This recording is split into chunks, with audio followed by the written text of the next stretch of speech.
wonderful good evening and welcome to Women in STEM. Welcome to another episode, and my name is Awakante, as usual, your host. And this show is brought to you by the Alkamba Times, where we bring you stories of Gambian women who are breaking barriers in science, technology, engineering, and mathematics. Women whose work reach beyond the labs and the classrooms, and they actually impact the lives of all of us.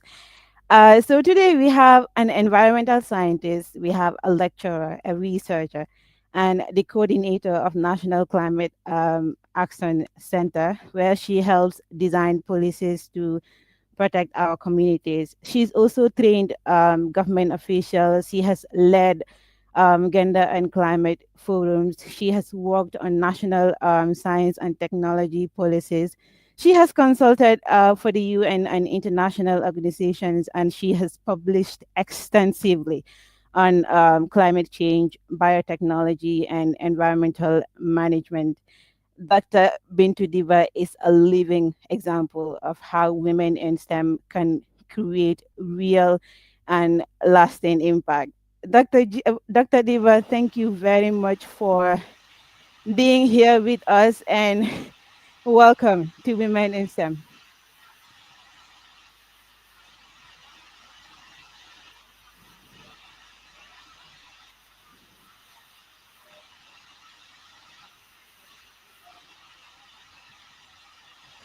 Dr. Diva, if you can hear me, you are live on Women in STEM. Thank you very much for joining us today.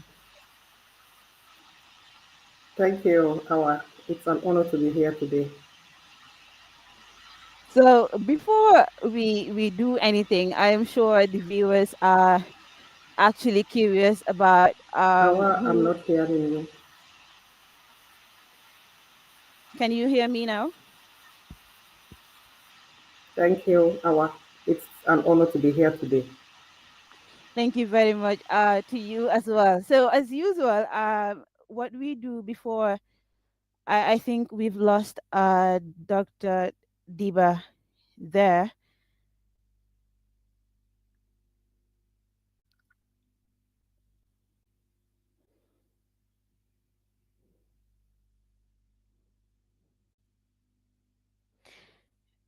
Anyway, like I said, Dr. Diba is an environmental scientist. She is a lecturer at the University of the Gambia.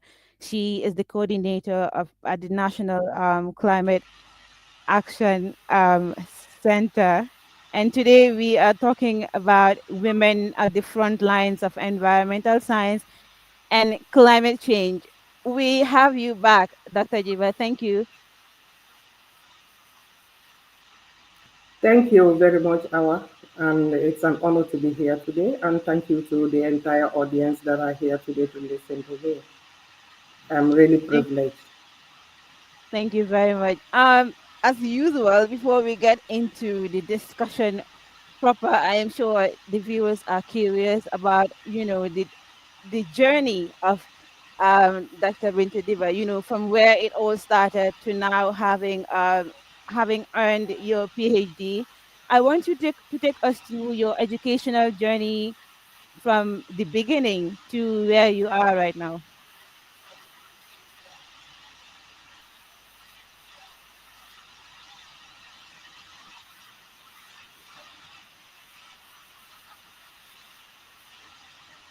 Dr. Diva, can you hear me?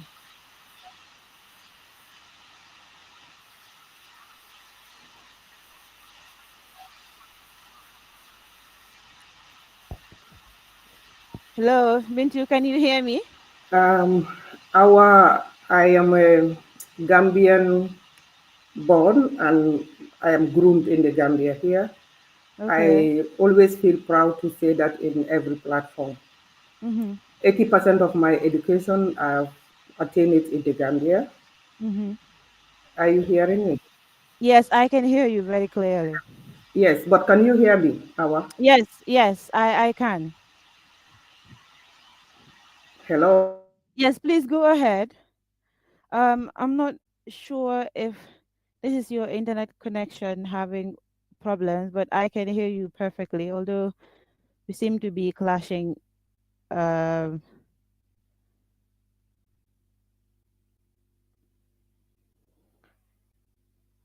Okay, I think Bintu is currently in Gambia and she is facing some internet issues. But like I said, today we are talking about women at the front lines of environmental science and um, climate change, where we have Bintu Diba to talk to us about her story, about her journey, and what she is currently doing as a woman in STEM in terms of environmental science and climate change. I hope she joins us soon.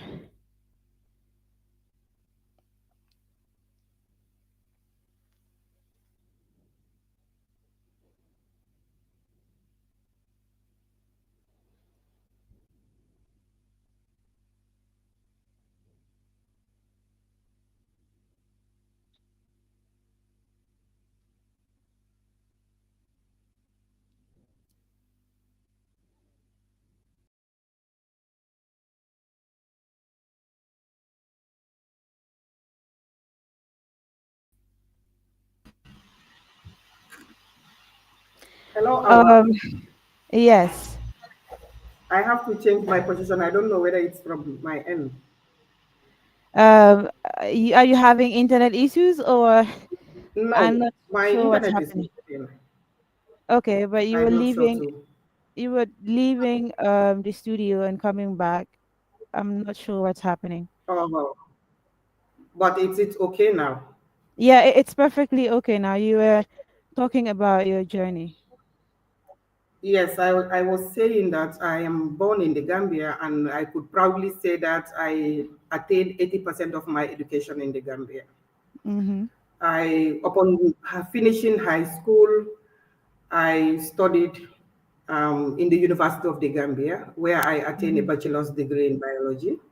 Mm-hmm. And upon completion, I worked briefly, and then I moved to Taiwan to Mm-hmm. pursue a master's degree in marine science and resource management. Mm-hmm. And I came back and I joined the University of the Gambia again to pursue another master's degree in sectoral analysis and management in education system. Mm-hmm. And finally, PhD also, I attained it at the University of the Gambia. Wow, that is quite interesting. This is somebody who was fully, basically, I can say fully educated in the Gambia. But what did you study at high school? I studied science. I was in the science class in high school, Okay. and science has always ever been my passion. I see. I just asked that because we have seen even on this Women in STEM show, I have had guests who were not necessarily science students. They were in the arts field and subsequently went into STEM. With at the university levels and at vocational training institutions here and there. So it is important to actually clear that out because we've seen this, and then there might be students currently in the art stream who might think, okay, STEM is not for me because I am currently studying art and all that. But we've seen our students do that. But as a science student, that is also an added advantage if you were a science student. Now, Doctor, what and or who inspired you to pursue a career in STEM, especially environmental science? From my childhood, I was naturally drawn to science. Mm-hmm. I remember in primary school, I do excel a lot in mathematics, statistics, and anything science related. Mm-hmm. And I excel in maths and other sciences, so I could say that choosing STEM felt like a natural path for me. Mm-hmm. Yes, it felt like it because everything about me is STEM from childhood up to now. I do shift a little bit sometimes because I have a master's degree in public administration, but that is just Okay. an additional to what I have in STEM. It is incomparable. So I'm naturally drawn to STEM. That's my main motivation from childhood. So as a young girl, you've always been passionate and curious Oh, yes, about STEM. right. Indeed, I really hope that your story can actually motivate other girls and young women to find their own reasons to pursue STEM, being it childhood passion or maybe as an inspiration from someone else. It all definitely comes together to shape an incredible story of yours. But now you hold multiple degrees, including an MSc in you actually also hold an MSc in aquatic science and marine resource management from Taiwan. How did blending all of these experiences shape your career in STEM? An MSc in aquatic and marine resource management, a PhD in climate change and education. You really touch a lot of diverse areas, but how does all of these come together to shape your career in STEM as a woman? Yes, my foundation from the bachelor's degree, that is biology, led me to study marine science and resource management. It's Okay. also biology, some kind of, but we classify it as environmental biology. Mm-hmm. And having my first master's in marine science, it built my science foundation in Mm-hmm. environmental science. Mm-hmm. And then when I came back, I studied sectoral analysis and management in education system. And this one has made me, it has built my strength in analysis, sector analysis. So that is why I am able to engage in a lot of consultancies because that Mm-hmm. built my capacity. And my PhD really taught me how to link science with people and policy because in my PhD, I studied vulnerability and adaptation to climate change. That's my specialty. And I looked at that with systems, basically around the coastal zone of the Gambia. So I looked Mm-hmm. at the system, how it's vulnerable to climate change, and how the livelihoods are affected by climate change. So basically, they are all interlinked, as I said. And they all shape my holistic approach to research, policy, community engagement, and teaching, which I really like. Indeed, I can see how, combining a global and local perspective Right. has shaped your journey in STEM. It kind of reminds us that knowledge does not really have to stay at one place. Even if you're a Gambian, you can go abroad, study, and come back to actually give back to your country. And I think you're doing exceptionally well. Teaching is I feel like for me, teaching is the best form of giving back because the knowledge you gain in the Gambia and abroad, you're coming to actually give that back to other students that are in the same classrooms that you were at some point. That is interesting, really. Now, Our, all of these. I Mm-hmm, mm-hmm, I did my first diploma was higher teacher certificate. So immediately I finished high school, I was already a trained teacher. So oh, along the okay. way, I joined sectors. I joined Ministry of Basic Education. I joined Mm-hmm, Ministry of Higher Education. mm-hmm, But at the end of the day, with whatever influence I have, I still felt that I am not complete. So I decided mm-hmm. to leave to go back to the classroom, which was very brave of me because people thought I shouldn't. But I am saying it today that I never regret it. Mashallah, that is interesting. That is really inspiring. But at different stage, you mentioned that you were also at some point at the college, um, right? That is where you gained your higher teacher certificate, correct? Yes, I did higher teacher certificate.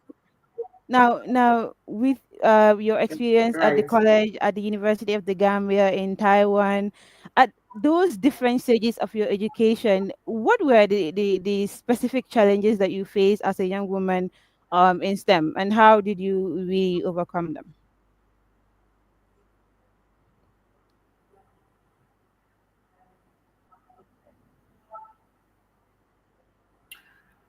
As I was growing up and aligning everything that I do to science, the Mm-hmm, biggest challenge that I faced when I was young is I often had things like science is too hard for a woman. mm-hmm, That's the first thing that can kill someone's motivation in trying to pursue a career, mm-hmm, because everybody else around me, including my family, my friends, those people that I interact with. Mm, Everywhere I go, I always hear that science is too difficult for a woman. And at mm, that stage in high school, I remember we were only few girls in that class. The rest are all mm, boys. All my friends were in the arts or commerce classes. I mm, was basically lonely there, but I wanted to do science. And that's one of the main challenge. Or sometimes you will hear people say, women should choose other fields like secretariat job, computer science, or mm, those are all challenges that I'm sure that even right now women are facing, or even young mm, girls are facing. And sometimes people assume I couldn't handle research or leadership because of my gender. mm, And many times I've proved people wrong. I will be in committees where I will be the only woman sitting there, mm, simply because a lot of other women, having heard that, we cannot do well in research and leadership, tend to be demotivated and they don't even try to prove anyone wrong. That's mm, another biggest challenge that I really I see. I myself, it's a challenge, but I always try to overcome it. But a lot of women out there are not able to overcome these challenges, and they fall for it and decided to believe that they can't do it. I overcome those by staying focused. I prove myself and learn. I also have a lot of mentorship. mhm, Anywhere I can get mentorship, I try to get it. And majority of my mentors are not women. They are men that are gender sensitive and that mm. see talents and value it and nurture it. So, the challenges are there, and these are just few of them. Indeed, I think every young girl or woman in STEM can relate to these challenges because we all hear it. We all hear that, you are a woman, you cannot do X, Y, and Z because, you're going to be married or you're going to be responsible for a home here and there. But they what they really do not understand is, in fact, some of these areas are even more flexible. They come really they come in handy for women because you can juggle up these tasks with your marital home, with your role as a mother and a wife. And if you're a young girl that is watching today, you don't have to limit yourself because people are saying, okay, this course is for women, men, or you see that there are more men in this field.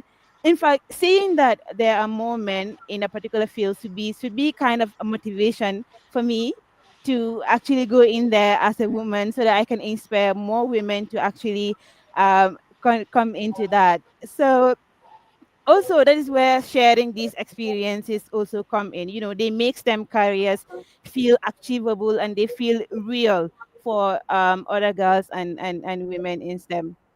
Now, you are one of the few Gambian women I can say that have reached up to PhD level in environmental science, which is a field obviously that is still largely male dominated. Now, what has this journey been like, and what has kept you motivated along the way? The journey has been both challenging and fulfilling. I Mm-hmm, must confess, there has been a lot of challenges, but it is also fulfilling and it's worth it. Pursuing a PhD in environmental science, more specifically in climate science, which is a male-dominated field, often meant overcoming stereotypes, limited mentorship, and the pressure to constantly prove myself. What kept me motivated was my passion for environmental biology, everything related to environment, mm-hmm, and the urgent need for local solutions to climate change. During my course of studies in climate change, I really understood that there is a lot that we need to do. So mm-hmm, this is also a motivation for me, and all the engagements I had, I received from mentors, colleagues, and family. I was also inspired by the desire to pave the way for other Gambian women. I always have it in mind, if I can do it, I want to be seen out there. And that is the reason why whenever I am called for an interview, I want to show my face.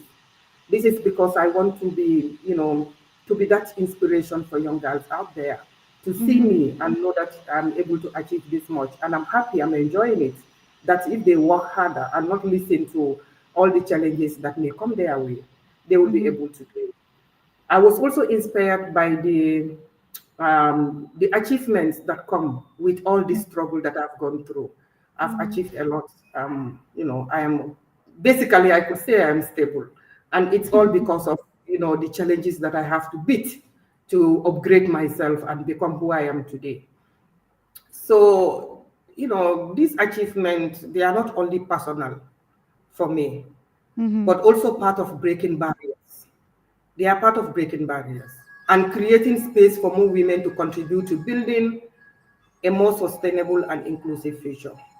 Mm-hmm. So I just want to be out there. I just want to be in every platform. I just want to stay in this country to Mm-hmm. continue to inspire women so that we have a more sustainable and inclusive future, without which we are not moving anywhere. Our, this is the reality. Indeed, indeed, that is quite inspiring.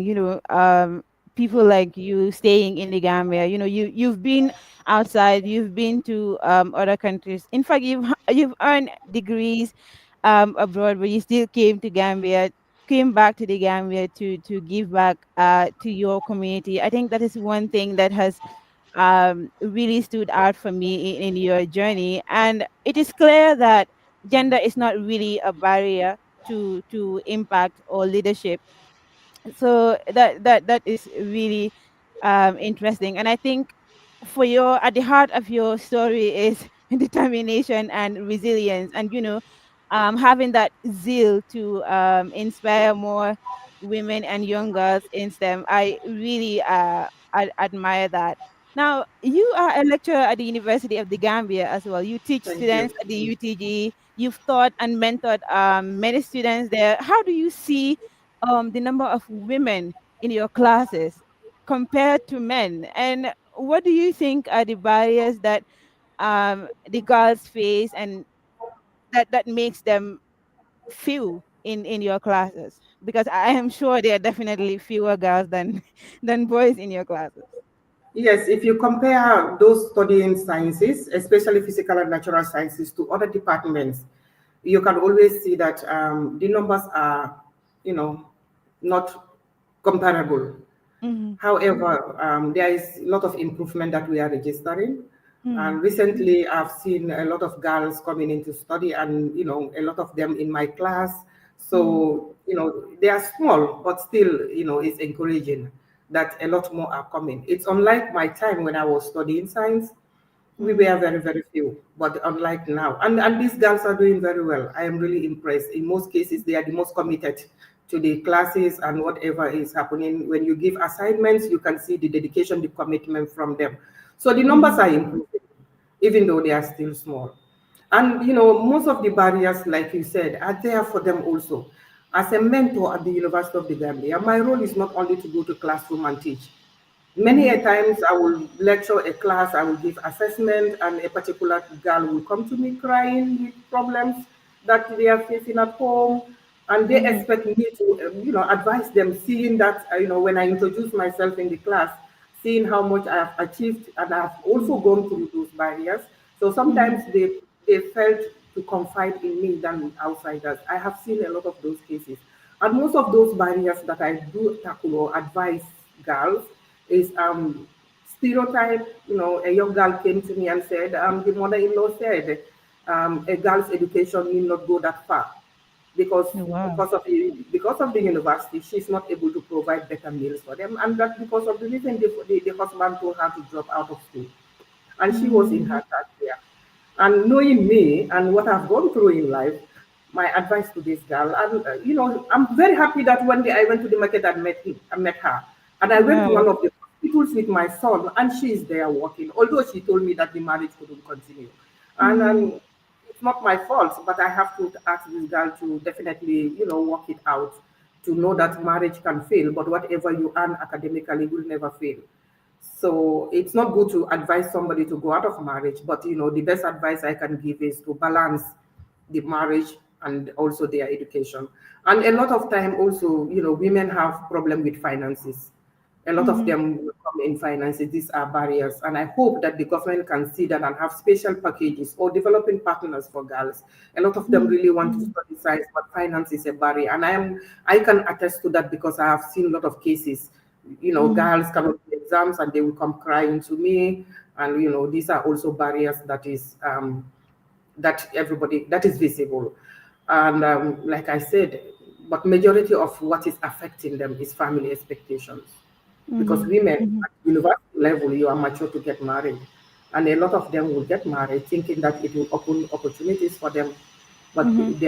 at times it's very, very difficult for those girls to balance their education and their marital duties. Considering our society is patrilineal, Mhm. have to marry, we have to take care of our husbands. And when Mhm. we marry to the husband's entire family. So these are a lot Exactly. of barriers.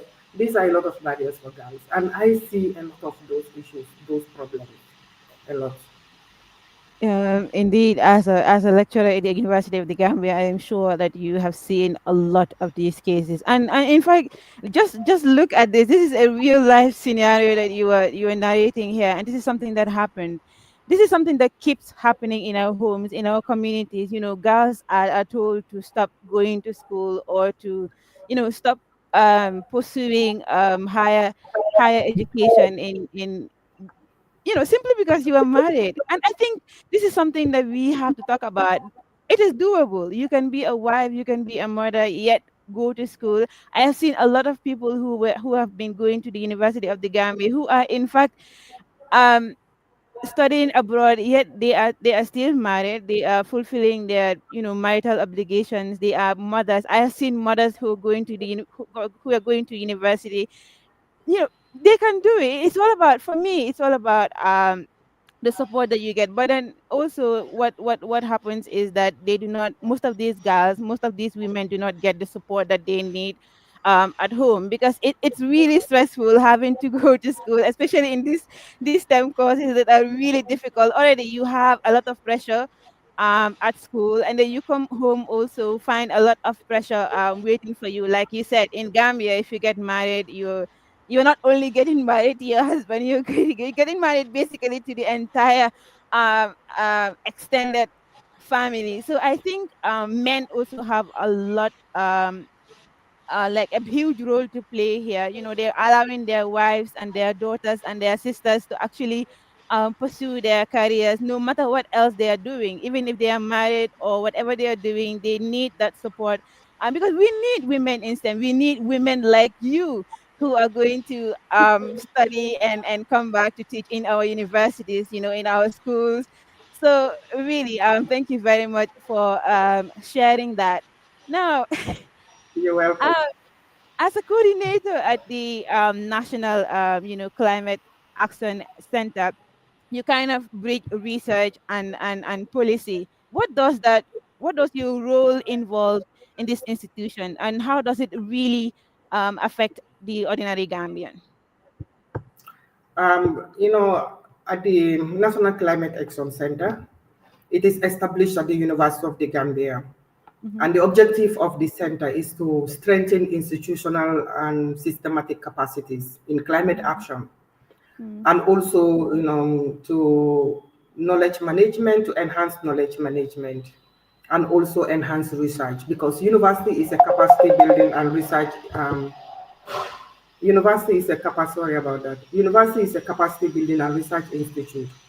So the establishment of this center at the university, Mm-hmm. it's helping a lot in this country. We are, at the moment, we conduct research to build infrastructure, to help in infrastructure development, because without research, nothing works.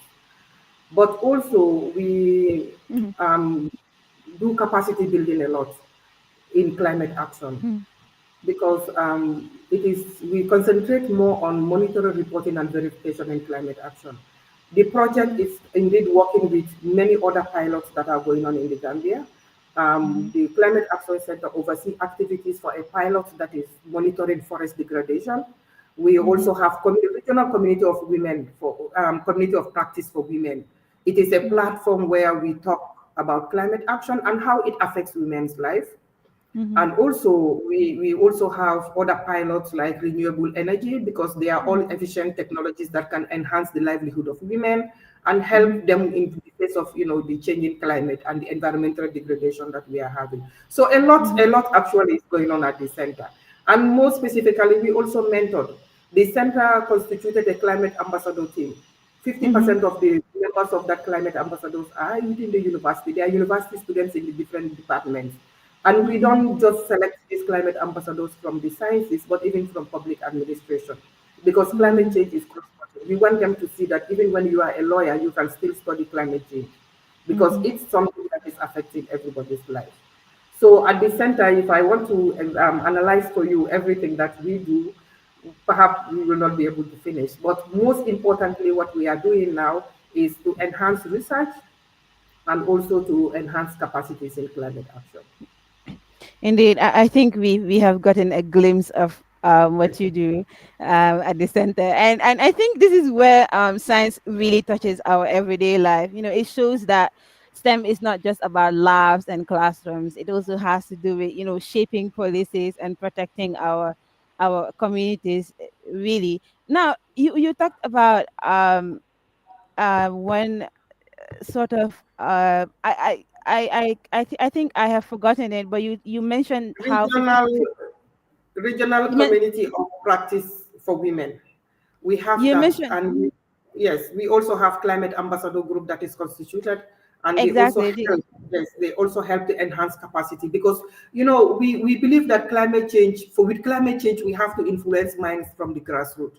Mm-hmm, So we work with every level. The climate ambassadors can work within their level to enhance their capacities. And then they can even work with levels below them, like primary schools and others.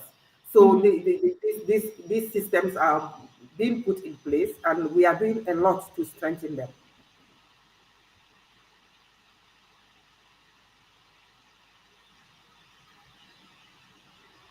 Hello, Awa.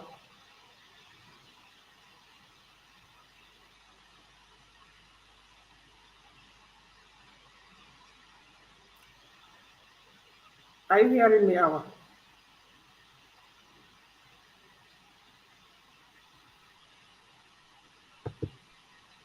Awa, I'm not hearing you.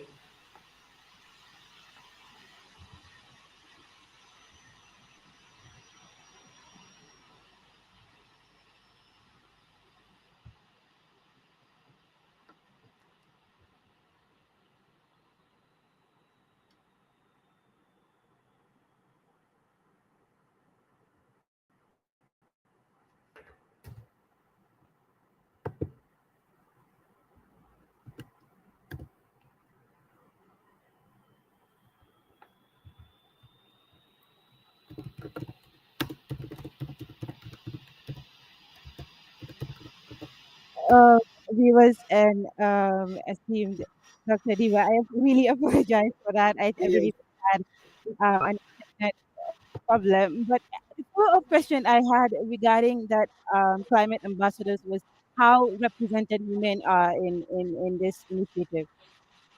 Yes, women are very well represented. Initially, when we constituted the team and sent the team to the authorities, the first thing that came from them as a capacity building and research institute, the University of the Gambia, was can we Mm-hmm. scout for more, committed women?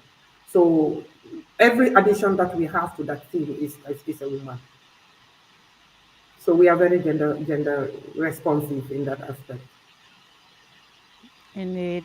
That is great. I am really glad that women are represented, and in fact getting these ambassadors from the University of Gambia is really quite inspiring as well.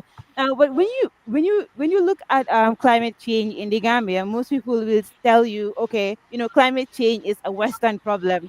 How do you convey that it's a pressing issue here in the Gambia at home? Yes, I think if people said climate change is Western problem, I think they are looking at it at the point that the Gambia, we are not emitting, a lot of greenhouse gas because the Mhm. industries that we have are very limited. So in some points, they are right. They could say that it's a Western problem, but then we should understand that the whole system we have in this world is interconnected. What is happening in America, the consequences Mhm. might be felt by us here more than even America. The reason is because Mhm. Those developed economies have, capacity to enhance their adaptive capacity. So Mhm. whatever disaster, whatever calamity comes to them, they always have a way of protecting the population. They Mhm. have a way of protecting themselves and so on. So their adaptive capacity is very well, enhanced. But Mhm. us in the Gambia, we don't have anything. We only cope when the temperatures are high. We open our windows, Mhm. right? Yeah. Mhm. So if there is an erosion going on because of flood, what we do, we fill sandbags and put them wherever the problem is.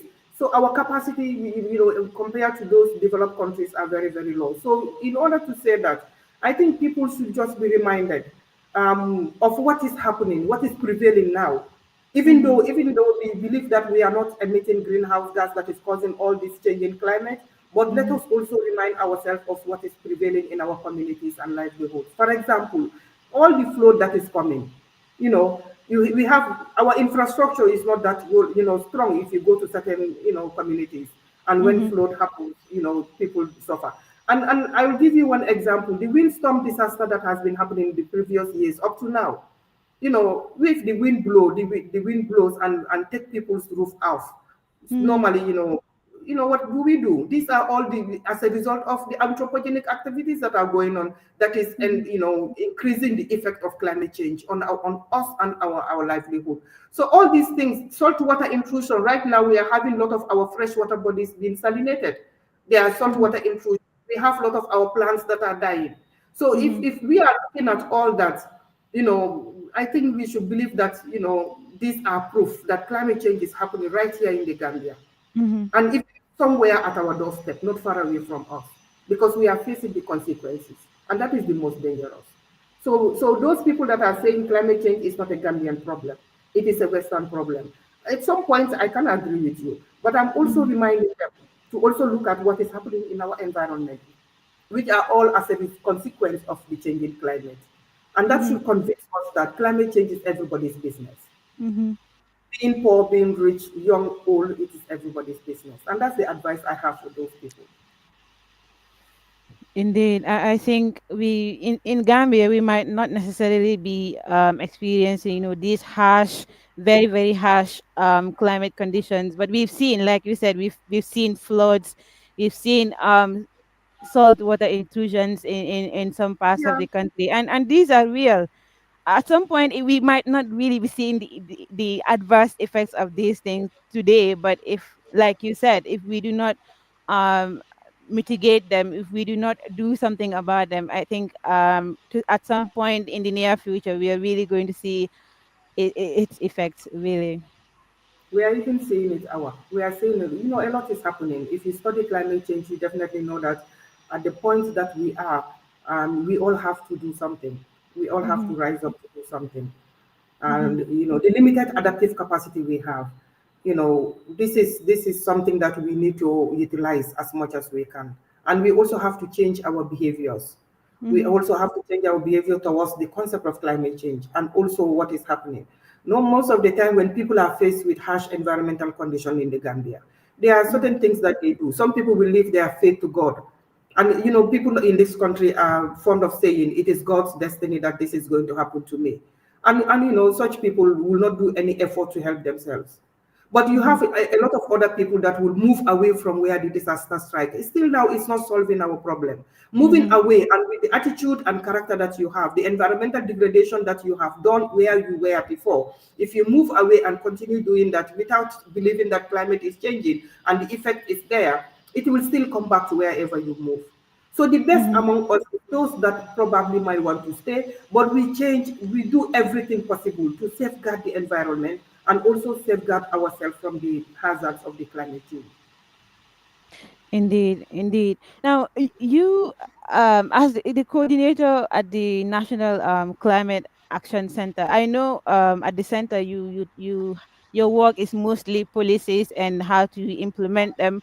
But has any do you? I want you to give us an example of where your policies have been changed to real impact and have been implemented really to combat climate change. What are you currently doing in terms of real action to combat climate change? Yes, in the Gambia here, a lot of people think that adapting or mitigating climate change is by planting trees Mm, and also mobilizing ourselves to clean the beach. So you can see mm, those activities are very prevalent in the country. Every CSO, mhm, every NGO is sponsoring, tree planting. It's perfect. Tree mhm, planting activities are the first step because trees are the primary producers and they provide a lot of ecosystem services. mhm, That is to help us, to protect the soil from being eroded, or also protect our living environment from being mhm, destroyed when the wind happens. However, my university is a capacity building university and mhm, also research. And we know that, if implementation can never be successful without proper research.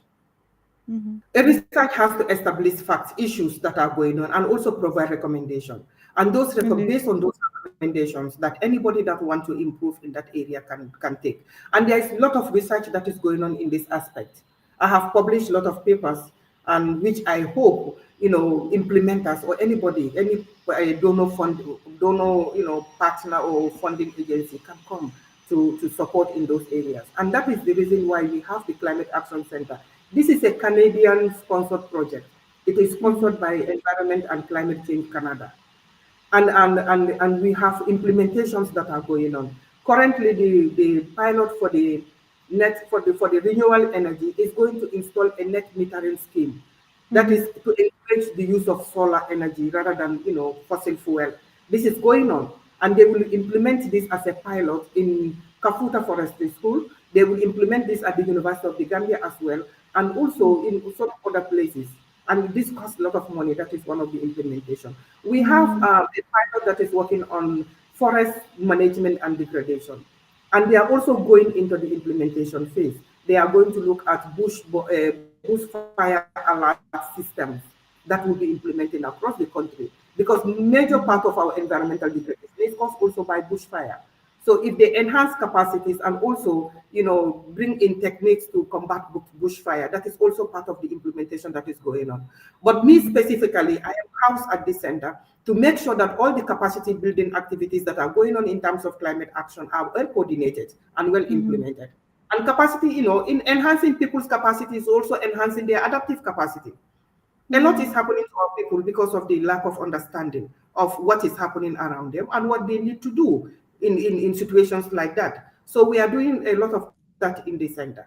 And also we are encouraging research. We have a team of researchers that we are working with. So it's mhm. something that has just started and it's very young, 2 years, and we are soliciting funds and we're doing a lot to see that we do more than what we are doing right now. This is quite holistic, and I think you're doing remarkably well with everything that you've explained here. What you're doing, research, providing recommendations that are available to any and everyone. I think it's really quite inspiring everything that you are doing. But now, in your experience, do you think with everything, climate studies, research, policy making, how well do you think women's voices are actually included in issues like this in the Gambia? I will say that women are the most vulnerable to climate change. Mm, My research bridges science and policy by generating evidence on how climate change impacts, particularly on the livelihood of women, mm, the degree of it, and mm, also infrastructure. And, because we know that women are the most vulnerable simply because women stay more at home because we are the caregivers. mhm. We are the ones that even utilize the environmental resources more. Exactly. If there is no firewood, 80% of women will not be able to cook because a lot Mhm, cannot afford other alternative source of energy. But then they have to do anything that it takes to bring food on the plate. That is our mhm, role. And women have to care for the sick. Everybody that is sick at home, it is expected that the women will have to leave your job. You have to leave everything to you doing, but you definitely have to stay. So normally, this enhances our level of increases our level of vulnerability because when disasters strike, we are already on the ground. mhm, So because we know our social status have put us in that situation. and that everybody can agree that it enhances our adaptive capacity. The windstorm occurrences that happen in the Gambia, I read a lot of papers because I'm doing a research on it. I have prepared a paper that I will be publishing very soon, and my Mhm. research shows that women and children were the most affected. Even the casualties were more among women and men. So now, looking by highlighting these social dimensions, my work ensures that policies are not only technical but also people centered. This is going to be very important, and this is very important indeed. For example, community vulnerability, and in order for us to tackle it, we have to invest in infrastructure for these women. So if we are telling women not to Mhm. fetch firewood from the forest, but we are not investing on any alternative source, then we are not solving the problem. And when you Mhm. see at a community level, at action level, women are very ready. We had collaboration with Ministry of Gender, and we had a training Mhm. on strengthening institutional capacity for women groups. We have a lot of women groups. Our participants came from Base. The commitments that I see in the group, in that group, I clearly can say that they know what is happening because they have real awareness. They have so much awareness of the climate change. But then at legislative level, how much our Mhm. voices are heard. And that is the main problem. In our documents, normally, Mhm. when they are developing or formulating policies, women are always represented. Because nowadays, if you don't bring in women, your project will fail. Even the donors will not fund it. But when it comes to the Mhm. final implementation of the document or incorporation of women issues in those documents, for me, I feel it becomes add-on. It's not properly mainstreamed. They just add a section to satisfy whoever they are sending the document to, but they don't Mhm. properly deal issues that affect women and social, vulnerable individuals. So this is a big barrier that we have in the country. And at policy level, we are not well represented. We all know that is a fact. Mhm. Women are not well represented. And anywhere we meet in a forum, we are always saying that women need to be part of all the groups that decide, all decision-making groups that we have in the Gambia. So Mhm. to answer your question, the women, the numbers are increasing. We are Mhm. participating. My type, people like me, I'm forcing myself to be there. Like I told you initially, there are times when we will be having a meeting, I will be the only woman, but I don't feel uncomfortable being there. So Mhm. it's we are coming up. If I have two or three or four or 10 of women like me that will not try to sit in forums where they will only be seen as the only woman there, Mhm. they will just ignore all the stereotypes and everything that we are having. We will make sure that women's voices are heard. But we are far from there. But though we are trying a lot, we are really, really trying. And the Ministry of Gender, or Department of, I don't know, Gender and Social Welfare, they have a very dynamic director. I had an interaction with him, and I'm very much impressed about the extent he can go to make sure that women's voices are heard wherever we need to be represented. Indeed. I think now what women are going to do is actually create their own tables. There's this saying that I used to hear that if you don't invite us to the table, we will build our own tables and basically bring it to you. So it's I, quite I, amazing what you're doing, I being am very there, happy. forcing yourself And to be there. I'm very happy to be part of Women in STEM. When I was Hmm. approached at first by Kodo, I'm like, okay, this is my passion.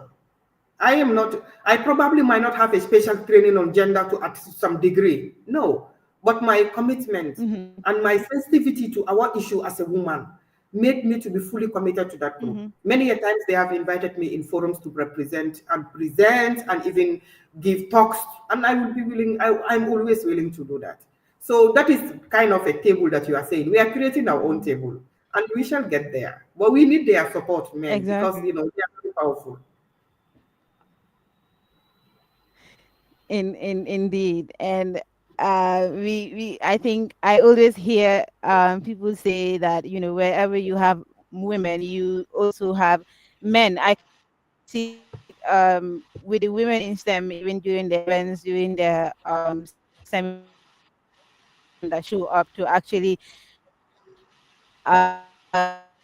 support the women. So we can see that we always say that men are more in these areas, so we need their support as well as women to move further. Now, you have been involved in mentoring and advocacy for quite a while now.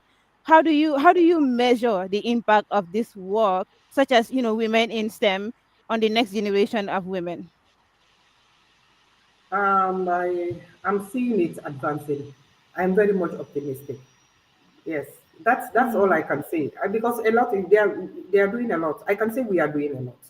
Although I don't take part Mm-hmm. in the executive because I'm very very busy, but I am aware of everything Mm-hmm. that is going on in the country. And the most inspiring thing about this team is everything that women that comes together, more than 1,000. Whatever we are doing it voluntary. So if women can come Indeed. together and form a platform like that, and will take their time, their resources, and everything to make sure that activities are implemented that benefit our girls. So why Mm-hmm. would someone should think twice about the future of this platform? It's going to advance a lot. I am very much optimistic because whatever we do now, I have called next time you call me for a meeting, please. I will start charging you for fuel. Yeah, I always tell him because he will call me even to ministry. Last time he called me to go and defend a proposal that I had developed for the women in STEM that we are still selling out. We are looking for funds, a lot of Mm-hmm. activities. And I happily drove my car and went to the Ministry of Environment. Myself and together we were there. We had a big meeting there. Come and see us. We presented the document to them and they asked us to revise it. They were so impressed. So I've done a Mm-hmm. lot of that with her, and then I've started even telling her it's becoming too much now. Next time you will be paying me fuel. But if I understand she herself is committing her resources, then this is the dedication and the commitment, and I'm very much optimistic that we will move further than this. Exactly. I think women in STEM in the Gambia, Kodu and her team are doing an amazing job. Nobody there is paid for what they do, but they Uh, still sacrifice their resources, their time to ensure that young women and girls like me have mentors and have that support system to always count on. I That is really inspiring. Now, in your experience, what do you think are some of the changes that are most needed in the Gambia to make STEM education and careers more accessible to women? I think the first thing I would say is support. If I say support, it's at all levels. In our Mm-hmm. house, we need to, emphasize the concept of gender equity. Mm-hmm. Yes, I always avoid saying gender equality because the term is misconstrued a lot in the Gambia. Mm-hmm. Because a lot of people will come up, what a woman can do, a man can do better. I think we need to understand that's not what we want. We don't even Exactly. want to be equal because right now we are ahead of each other, even the way we are treated in our house. So we are calling for equity. I Mm-hmm. did a presentation somewhere. I said, when we are what we are calling for is like three people trying to watch football match over a fence. The one with the height need not to be given a podium to stand on because he already Mm-hmm. have the height. Mm-hmm. So the one without the height is the ones that needs to be supported so that all the three can watch the football match. This Mm-hmm. concept makes it very clear what we want. So we are not advocating for equality, we are advocating for equity. Mm-hmm. So, trying to push the one that is, disadvantaged to reach at least an advantage level with others. Mm-hmm. So if we are saying equality, that means if you give me 50, you give her 50. If she has Mm-hmm. million and I have 100, she's still at more advantage than me. Exactly. So we need to look at that a lot. And education also matters a lot. We have to encourage parents to send girls to school. I have lived in a community where when it's morning, it's only boys that I will meet in the streets going to school. The girls are, fetching water. I will sit at my gate and saw girls coming from the bush fetching firewood. And technically, if you see it, even to fetch firewood should be a man's job. Why leave the boys and ask girls? So because they don't go to school. And I Mm-hmm. give myself as an example. I come from a family where none of my family members a female that has gone to school. My brothers, all my sisters, younger sisters, older sisters, nobody has gone to school. So I have lived Mm-hmm. through life to see what I need to put on the table to advocate for women inclusion in every aspect of our life. It Mm-hmm. got to a point that I am the sole responsibility for my sisters, elder sisters, and younger sisters, because parents Mm-hmm. don't believe in sending a girl child to school. And I have Mm-hmm. been labeled as the most stubborn one in the house. Without lunch, I would go to school. Yeah, as poor as we were, I don't even need to be given lunch. I just want to be in classroom and I make sure I go. So you imagine a family of more than 15, even my uncles, aunties. You don't see a lady that has gone to school and achieved this as I am sitting here. So my sisters, both younger and elder sisters, haven't gone to school. And even within the entire family, I am the only one that got a degree. And I don't Mhm. stop at bachelor's degree. I'm talking not only women, but even men and women all together. I'm the only one with a degree.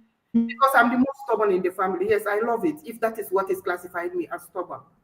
But then I don't stop at masters. I have a double master's, postgraduate diploma, and a PhD. So I am a living example to my family. I'm also a living example to other families Mhm. that please let's support our girls. They can do it. They can really do it. Indeed, I think this is quite the story, and I think it will resonate with a lot of girls, a lot of women in Gambian homes that are facing similar problems related to this, economic situations that really force girls to stay at home and not go to school. I think it is also incumbent on those girls to give it their all to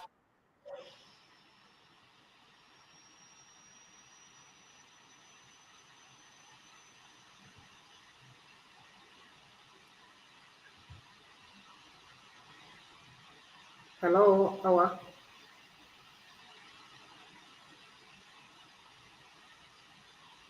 I'm not hearing you.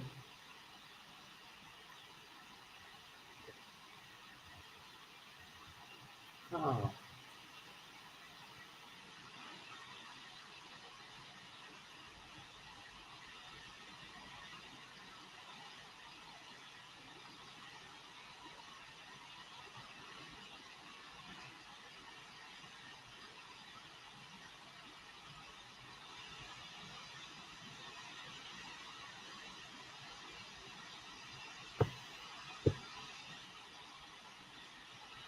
Ah, I'm not sure Hi. what is happening to my internet today, but Your it's quite internet. troublesome, and I really wish that I could fix it, but it keeps going and coming. Anyway, we are at the tail end of the show today. I wish we could go on and on and on because this has been an interesting conversation with you. But Indeed. final question. You wear many hats. You are a lecturer, you are a researcher, you are a coordinator, you are a consultant. How do you balance all of these while, maintaining your personal life as a mother, as a wife? It's hard. It's very hard. It's really, really hard. Mhm, Balancing multiple rules is certainly demanding, mhm, but I approach it with clear priorities. I set priorities and mhm, also discipline. I try to have discipline in anything that I am doing. I mhm, always advise my kids, even when you are a cleaner, do your best because you may never know where mhm. opportunities will come. And a strong sense of purpose. I Indeed. have a purpose. Yes, I have a purpose. I have a family. I have, teenage boys that I am raising. So I always feel I have to Mhm, show them, that at least an example. I see my work as interconnected. Lecturing, research, coordination, and consultancy, they all feed into one another. So at the office, I see them as part of, the interconnectedness in between them. I've seen that. So that's how I am able to balance it. I don't sit and see them as separate entities. I see them as they are very much interconnected. And, mhm, you know, I rely on careful planning, time management, and collaboration with colleagues and students.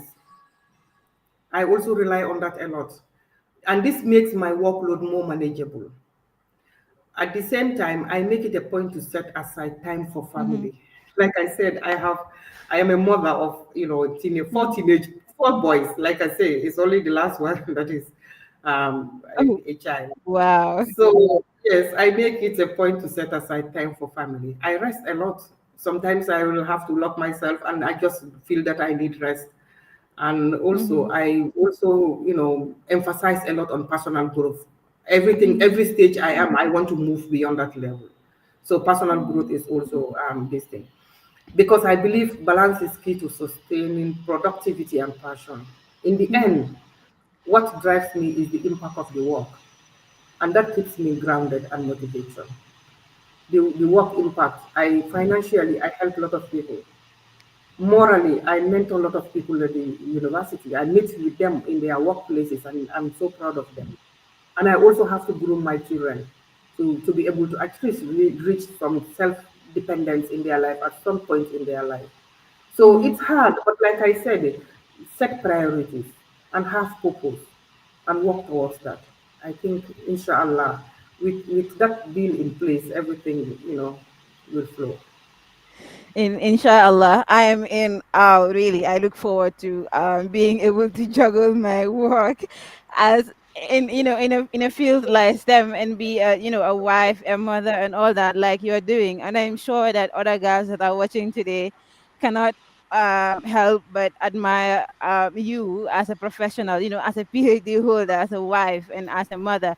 Really, thank you very much for sharing your story with us today, and really your passion. It kind of reminds us that women in STEM are shaping the world right home in the Gambia. So what final words do you want to leave us and your audience with today?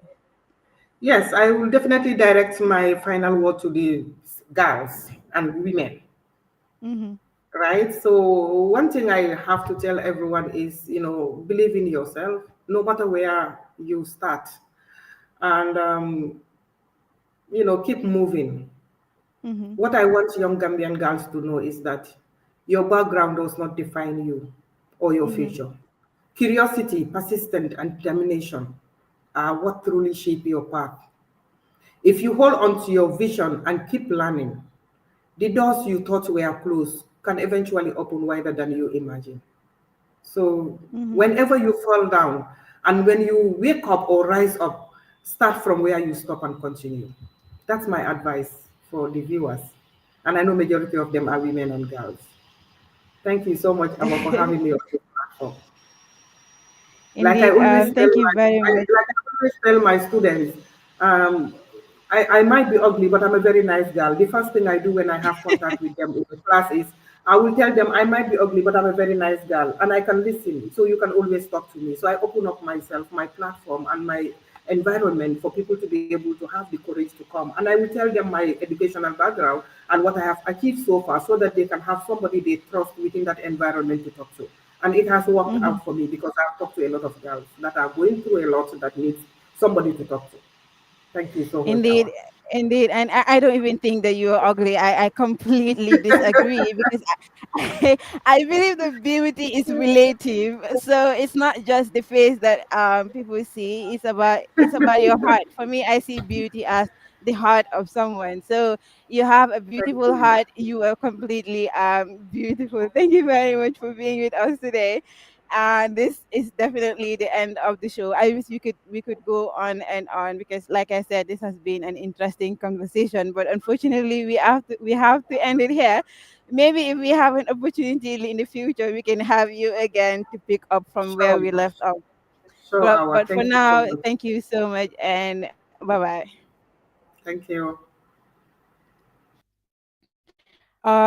Viewers, thank you so much for joining us on this episode of Women in STEM. For the young girls that are watching, I hope that you see that your dreams in science, technology, engineering, and mathematics are possible. For parents, leaders, I hope you see why supporting them is so important. This conversation for me has reminded us that women in STEM, they change lives, and when we create space for them to thrive, the entire community benefits, the entire country, the Gambia will benefit. This has been Women in STEM show with me, your host, our content here on the Alkamba Times. Thank you so much for watching, and I'll see you again next weekend for another inspiring episode.